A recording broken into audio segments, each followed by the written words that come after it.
morning, students. We are going to today the study of substitution reaction. Next topic is nucleophilic substitution reaction, SN1 reaction mechanism, SN2 reaction mechanism. So what is meant by substitution reaction? First, the definition of substitution reaction: the reaction in which atom or group is replaced by another atom or group is called as substitution reaction. म्हणजे अशी reaction की एखादा group किंवा एखादा item त्या reaction मध्ये हा replace होतो आणि त्या रिएक्शनला म्हटलं जातं सबस्टिट्यूशन रिएक्शन. सो बेसिकली त्याच्यामध्ये न्यूक्लियोफाइल या ठिकाणी येतो. तर सेकंड आहे nucleophilic substitution reaction. Nucleophilic substitution reaction मध्ये त्याची डेफिनेशन सुरुवातीला आपण बघू. A substitution reaction in which weaker nucleophile is replaced by a stronger nucleophile is called as nucleophilic substitution reaction. म्हणजे काय न्यूक्लियोफिलिक सबस्टिट्यूशन रिएक्शन म्हणजे काय की वीकर न्यूक्लियोफाइल जो असणार आहे हा स्ट्रॉंगर न्यूक्लियोफाइलने काय होईल रिप्लेस होणार आहे. जसं की एखादा न्यूक्लियोफाइल घेऊया आपण, OH असेल या ठिकाणी आणि OH हा जो आहे हा स्ट्रॉंगर न्यूक्लियोफाइल आहे आणि Br जो आहे हा वीकर न्यूक्लियोफाइल आहे. तर हा न्यूक्लियोफाइल ह्या न्यूक्लियोफाइलला काय करणार आहे रिप्लेस करणार आहे. म्हणजेच या रिएक्शनला म्हटलं जाईल न्यूक्लियोफिलिक सबस्टिट्यूशन रिएक्शन. तर यामध्येच न्यूक्लियोफिलिक सबस्टिट्यूशन रिएक्शन मध्ये दोन प्रकारचे आपल्याला रिएक्शन बघायचे आहेत. त्याच्यामध्ये फर्स्ट आहे SN1 रिएक्शन मेकॅनिझम आणि सेकंड आहे SN2 reaction mechanism. So what is mean by SN1 reaction mechanism and what is meant by SN2 reaction mechanism? SN1, so SN1, so S means substitution, N means nucleophilic and 1 means unimolecular. 1 means unimolecular. Same as SN2. So what is meant by SN2? S means substitution, N means nucleophilic, 2 means bimolecular. म्हणजे ही जी reaction असणार आहे ही एका step मध्ये होणारी असणार आहे. म्हणजे एका स्टेप मध्ये ती परफॉर्म होईल म्हणून त्याला म्हटलं जातं युनिमॉलिक्युलर आणि याला म्हटलं जातं बायमॉलिक्युलर. म्हणजे ही दोन स्टेप मध्ये त्या ठिकाणी होऊ शकते. तर आता आपण सुरुवातीला स्टार्ट करूया SN1 reaction mechanism.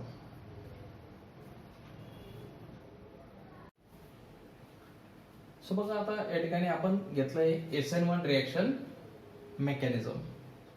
S means substitution, N means nucleophilic and 1 is denoted, so 1 means unimolecular.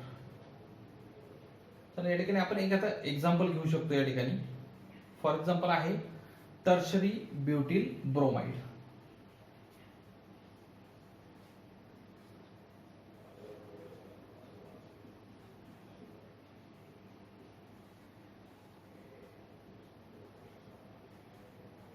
Okay, example आहे टर्शरी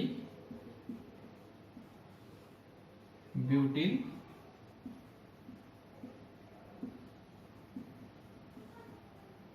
ब्रोमाइड.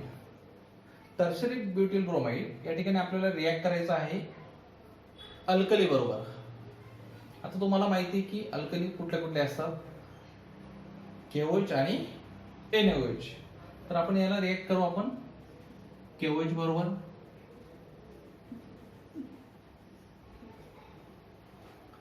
तर एका ठिकाणी काय होणार आहे की सगळ्यात महत्वाचं सबस्टिट्यूशन न्यूक्लियोफिलिक.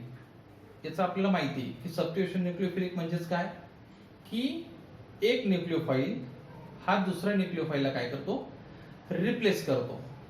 मग आता ह्या ठिकाणी Br काय आहे, न्यूक्लियोफाईल. OH काय आहे, न्यूक्लियोफाईल. मग या ठिकाणी Br रिप्लेस होईल OH या न्यूक्लियोफाईलने. म्हणजेच या ठिकाणी येणारा जो प्रॉडक्ट असेल CH3 C CH3 CH3 आणि या ठिकाणी अटॅच झाला OH आणि प्लस KBr. म्हणजे त्या ठिकाणी KOH आपण घेतला अल्कली, ज्याचा मीडियम आहे ॲक्वियस. KOH चा मीडियम आहे ॲक्वियस. तर या ठिकाणी Br रिप्लेस झाला OH ने. म्हणजे टर्शरी ब्युटिल ब्रोमाइडचा या ठिकाणी झाला टर्शरी ब्युटिल अल्कोहोल. या ठिकाणी टर्शरी ब्युटिल ब्रोमाइडचा झाला टर्शरी ब्युटिल अल्कोहोल. तर आपल्याला या ठिकाणी याचं मेकॅनिझम बघायचं आहे की या रिएक्शनचं मेकॅनिझम काय आहे. हे डायरेक्टली तुम्हाला प्रॉडक्ट दिसत आहेत की Br च्या ठिकाणी OH आला, परंतु ह्या सगळ्या गोष्टींमध्ये जे काही मेकॅनिझम झालेलं आहे, हा जो क्वेश्चन आहे SN1 रिएक्शन मेकॅनिझमचा किंवा SN2 रिएक्शन मेकॅनिझमचा, हा तुम्हाला बोर्डाला बऱ्याच वेळेस विचारला गेलेला आहे. त्याच्यामुळे SN1 रिएक्शन मेकॅनिझम असेल किंवा SN2 रिएक्शन मेकॅनिझम असेल, हे क्वेश्चन 4-4 मार्कला बऱ्याच वेळेस रिपीट झालेले आहेत. मागच्या वर्षाच्या सिलेबसमध्ये तो 5 मार्कला विचारला जायचा, परंतु आता जो नवीन सिलेबस अपडेट झालेला आहे आणि नवीन सिलेबसनुसार SN1 किंवा SN2 हा 4 मार्कला फिक्स विचारला जाणारा क्वेश्चन आहे. म्हणून तुम्हाला काळजीपूर्वक या ठिकाणी याचा स्टडी करायचा आहे. तर त्याचा आपण रिएक्शन मेकॅनिझम बघू.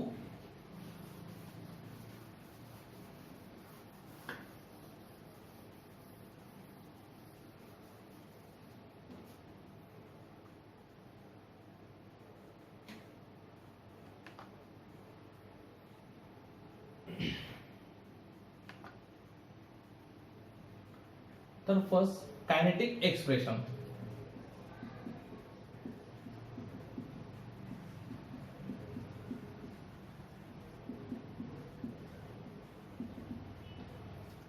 Kinetic expressions. तर कायनेटिक एक्सप्रेशन्स म्हणजे काय, the rate of this reaction is directly proportional to concentration of only one reactant. The rate of this reaction is directly proportional to concentration of only one reactant. Okay. आणि या ठिकाणी आपण reactant जो घेतलेला होता तो काय होता, एकच होता त्या ठिकाणी, that is tertiary butyl bromide. Therefore it is unimolecular reaction और फर्स्ट ऑर्डर रिएक्शन सुद्धा त्या ठिकाणी त्याला आपण म्हणू शकतो. मग या ठिकाणी रेट ऑफ रिएक्शन काय असणार आहे ते बघू. Rate of reaction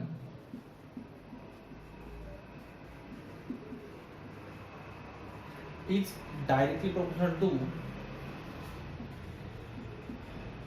CH3 3 times आपण त्या ठिकाणी यूज केला होता आणि त्या ठिकाणी होता CBr. म्हणजे रेट ऑफ रिएक्शन काय असणार, डायरेक्टली प्रोपोर्शनल टू रिएक्टंट. या ठिकाणी हा रिएक्टंट आहे आणि मग rate of reaction is equal to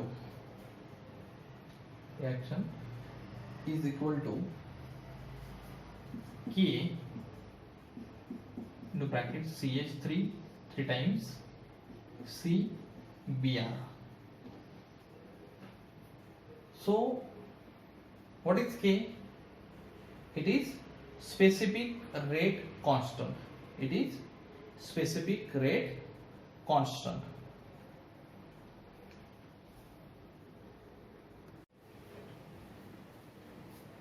मग आता SN1 रिएक्शन मेकॅनिझम मध्ये दोन स्टेप आहेत. याच्या मेकॅनिझमच्या 2 स्टेप आहेत. पहिली स्टेप जी असणार आहे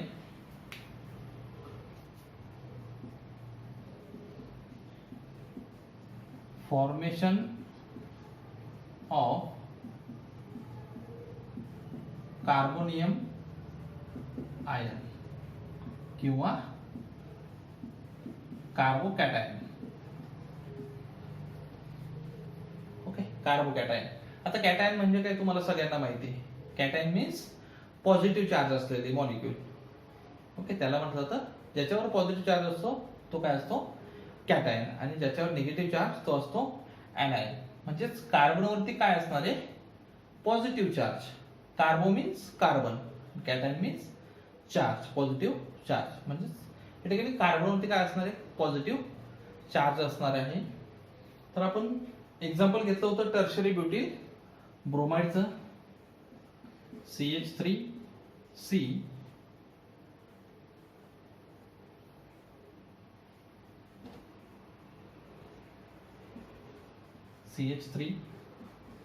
CH3 आणि या ठिकाणी होता Br.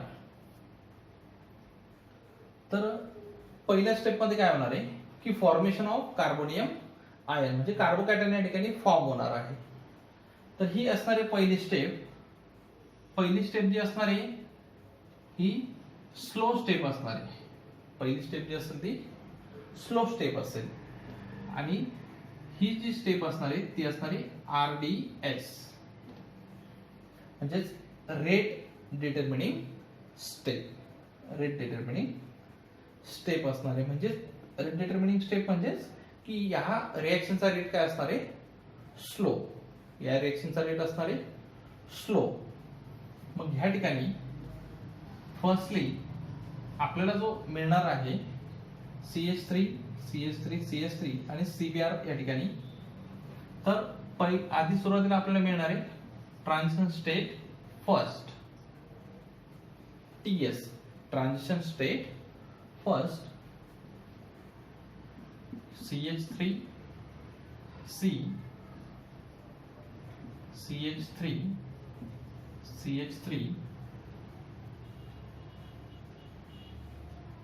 Br. बघा या ठिकाणी CBr हा जो बॉन्ड आहे, हा बॉन्ड या ठिकाणी डॉट मध्ये दाखवलेला आहे. मग CBr बॉन्ड डॉट मध्ये काय आहे, कारण की CBr बॉन्ड काय होतोय, ब्रेक होतोय. CBr बॉन्ड काय होतोय, ब्रेक होतोय. कारण ही स्टेप जी आहे ती असणार आहे स्लो स्टेप. मग या ठिकाणी CBr बॉन्ड काय होणार आहे, ब्रेक होणार आहे. ज्यावेळेस CBr बॉन्ड ब्रेक होईल त्यावेळेस या कार्बन वरती कार्बनची व्हॅलेन्सी असते 4, कार्बनची व्हॅलेन्सी 4 असते. मग कार्बनची व्हॅलेन्सी काय होईल, कमी होणार आहे. म्हणून त्या ठिकाणी कार्बनची व्हॅलेन्सी कमी झाल्यामुळे काय झालं की त्याच्यावर चार्ज जो असेल तो पॉझिटिव्ह चार्ज येणार आहे. म्हणजेच ऑब्विसली काय तयार होणार आहे, कार्बोकॅटायन या ठिकाणी तयार होईल. म्हणून आपल्याला फॉर्मेशन, मग त्यानंतर ह्या स्टेप नंतर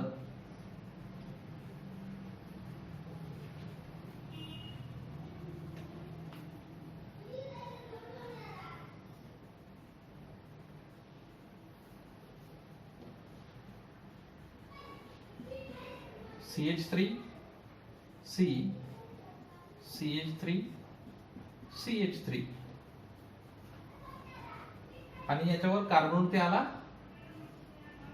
पॉझिटिव्ह चार्ज, कार्बन आलेला आहे positive charge, plus Br minus, आणि कार्बनवरती आता पॉझिटिव्ह चार्ज आला. म्हणजे पहिली स्टेप आपली संपली, फॉर्मेशन ऑफ कार्बोनियम आयन. म्हणजे कार्बोकॅटायन या ठिकाणी फॉर्म झालेला आहे. कार्बोकॅटायन फॉर्म झाला म्हणजे कार्बनवरती काय आला, पॉझिटिव्ह चार्ज, आणि Br मायनस हा त्या ठिकाणी लिव्हिंग ग्रुप निघालेला आहे, Lg, लिव्हिंग ग्रुप. लिव्ह म्हणजे सोडून जाणे. तर Br हा लिव्हिंग ग्रुप त्या ठिकाणी आहे.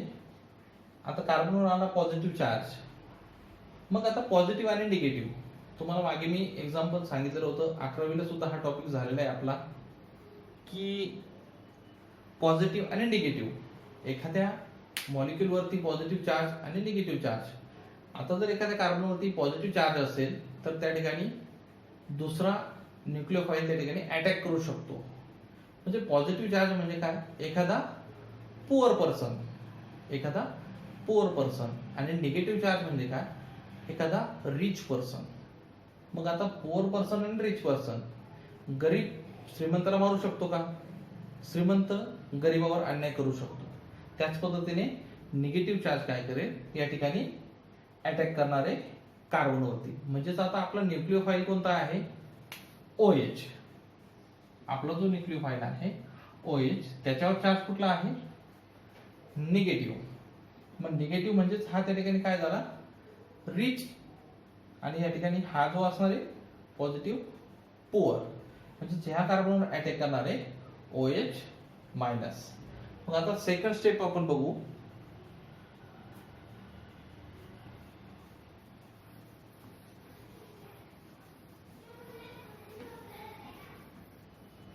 पहिली स्टेप होती formation of carbonium ion.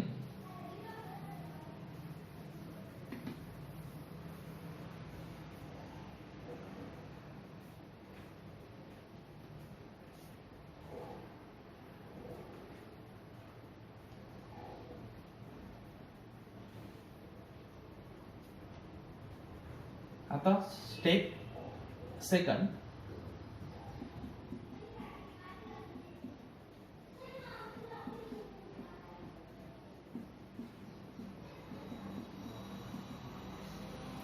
Attack of nucleophile. Attack of nucleophile या स्टेप मध्ये काय होणार आहे की या ठिकाणी न्यूक्लिओफाईलचं काय होणार आहे, अटॅक होणार आहे.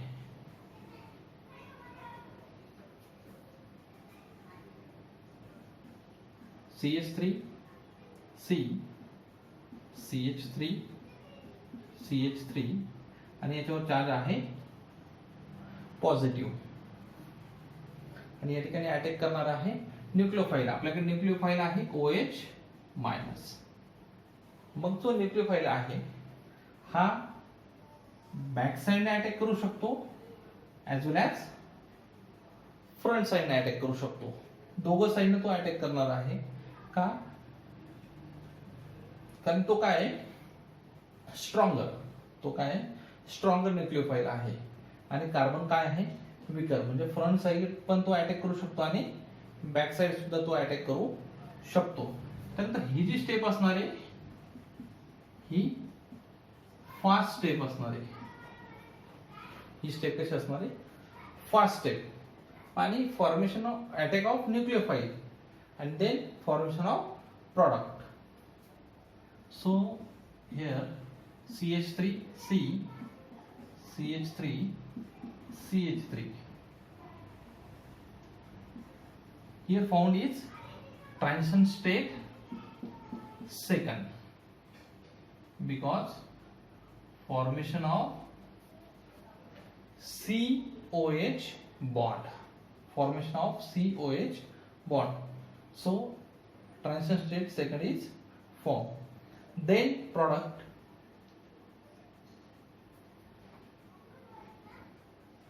CH3 C CH3 CH3 OH. या ठिकाणी मग आता आपल्याला मिळालेला आहे प्रॉडक्ट, जस्ट टर्शरी ब्युटिल अल्कोहोल. या ठिकाणी आपल्याला प्रॉडक्ट मिळालेला आहे टर्शरी ब्युटिल अल्कोहोल.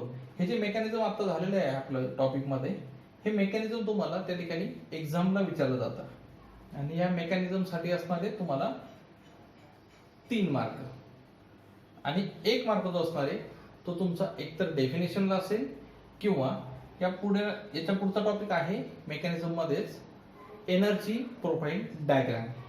याच्यामध्येच पुढचा टॉपिक आहे energy profile diagram.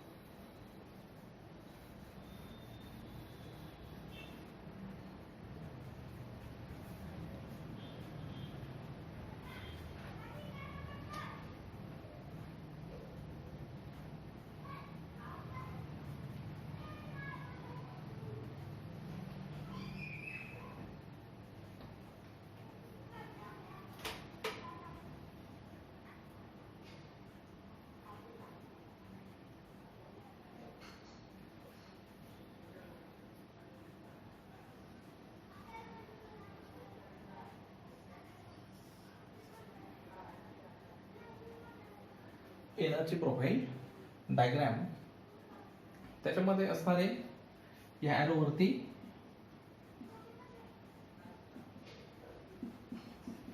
Potential energy आणि इकडे असणारे रिॲक्शन कोऑर्डिनेट.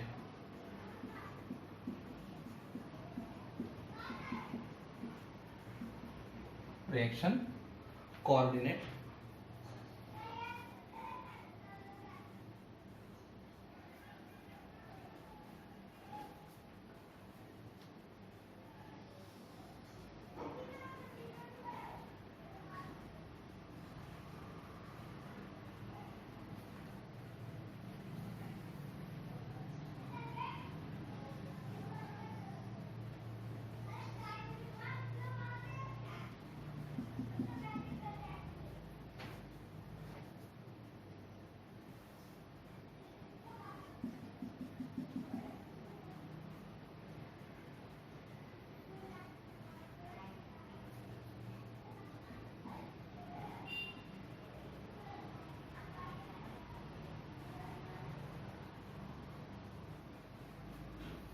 नंतर इथं असेल डेल्टा E1, या ठिकाणी असणारे डेल्टा E2.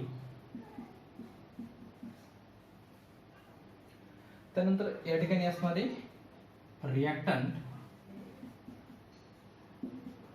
इथे असणारे प्रॉडक्ट तुम्ही राईट करू शकता रिॲक्टंट आणि प्रॉडक्ट एनर्जी प्रोफाइल डायग्राम मध्ये. इथं असणारे ट्रान्झिशन स्टेट फर्स्ट आणि इथं असणारे ट्रान्झिशन स्टेट सेकंड. तुम्ही या ठिकाणी ते रिएक्शन सुद्धा दाखवू शकता. CH3 3 टाइम्स आणि CBr बॉन्ड काय होतोय, ब्रेक होतोय. आणि या ठिकाणी CH3 3 टाइम्स COH बॉन्ड काय होतोय, फॉर्म होतोय. आता ह्यामध्ये E1 E2 जे असणारे आणि या ठिकाणी